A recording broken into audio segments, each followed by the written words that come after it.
I'm Boris the Bee Guy, Forest Beehive Apiary, Central Maine. In my freezer, I store these large Ziploc bags. They have partial honey frames inside. I took these extra frames from the bees in late fall, and I'll feed them back to the bees in spring.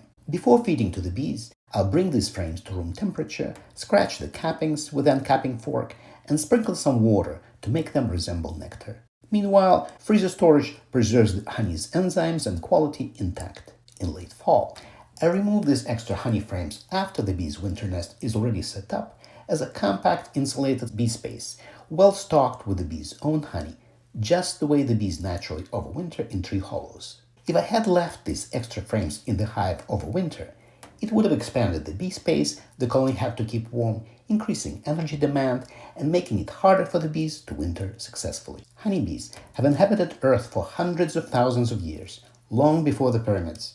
Even today, there are more wild honeybee colonies than bee colonies kept in managed hives.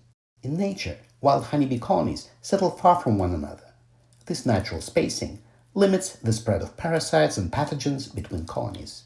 In conventional large-scale beekeeping, hives often pack together like factories, which leads to increased transmission of pathogens and parasites. In the United States, many commercial beekeepers rent their bees for pollination. Stressed rented bee colonies are trucked across the country, further increasing their exposure to diseases and parasites. To combat pathogens and parasites, conventional beekeepers use various treatments, and until recently, Amitraz was one of the most widely used treatments. But in the spring of 2025, it has been implicated in a large-scale bee die-off.